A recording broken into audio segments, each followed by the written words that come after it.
Well, we're going to have to look at every tax on the that East Providence assesses. Part of my plan is to have a long-term revitalization plan where everything ties together and not do things piecemeal. So we have to look at ways to reduce taxes, but one thing we need is all the data. And we're not going to have all the data till the school bond passes, because it is true that's going to add to people's tax payments. So we need all the data, and at that point we can look at ways to hold the line on taxes, and I think the way we do that is by adopting a long-term revitalization plan for the city, which I hope we can get into those areas later in the debate. Mr. De Silva. I think through development in the city, to encouraging development in the city, you're going to increase the tax base. But I believe that right within this current budget, we can find the savings to give people back their homestead exemption. Right now we're at 13% homestead exemption. It used to be at 15%. The Budget Commission reduced it by a couple of percent.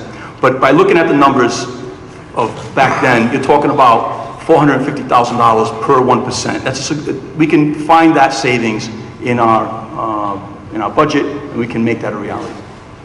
Thank you. Mr. Quattrucci. If you want to save taxes, you don't spend the money. First of all, like I said before, the city wastes money. We've had a central fuel depot for 30 years I've been here on Commercial Way. Okay? Diesel, gasoline. Why are all the fuel tanks still at the police station, the fire departments? You're paying for DM updates every year. You're paying the test every tank that's over 13 years old, because you have people in the job that don't know their job. So the first thing, you get rid of these people and you'll save money. And that goes on throughout the city. It's not only in one place. Ms. Rossi. If you go to Seekonk, they have what they like to call their golden mile, which is Route 6. Everything you need is on that street. If you go to Warwick, Route 2 has a similar golden mile. Attleboro, Massachusetts has a golden mile. We have been nothing more than a cut through for 25 years. If we don't start building up our golden mile, we're going to be left behind. East Providence needs to be a destination. If I need to go out and buy a nice dress, I have to leave my city. There's no place to shop. We had a guy, his name was Kelly, and he came before the council, was it last Tuesday?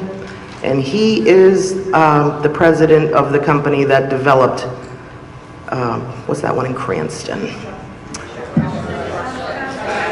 Chapel Hill, thank you, sorry, bright lights.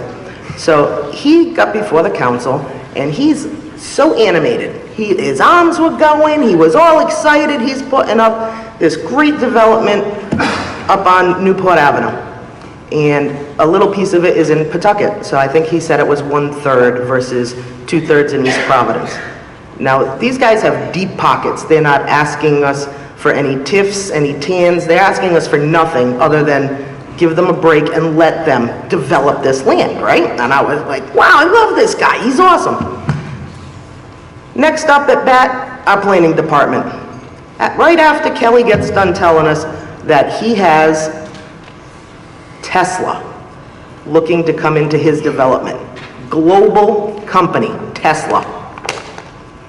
Planning comes up and proceeds to inform us that they didn't feel that Tesla needed 12 spots in their showroom. They only needed 10.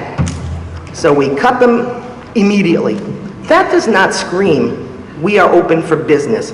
Just like when you have to pull a permit for anything. You gotta go to 3 different buildings, wait for the fire department, wait for the plan. Everybody's gotta get involved, and it takes forever to open a business. We need to change the way we do that. What we do now is nothing but shoot ourselves in the foot day after day for the last 25 years. And if we don't start changing that now, and we start with our golden mile, we are gonna be lost, especially if this bond issue passes. Yes, Mr. De Silva. I just want to touch on what Miss Rossi mentioned. Part of my plan, part of my ideas that I have for streamlining the process is to put the planning, the zoning, the building all under one umbrella. They do this in other communities where it's a one-stop shop. So if somebody wants to come into our community to build something, just sit down at a conference table with all the people who are in charge of coming up with the permits, so that they can help them and guide them. Instead of being adversarial, you're here to encourage people to come and invest in our community. And I think this is something that we can easily put into play here in East Providence.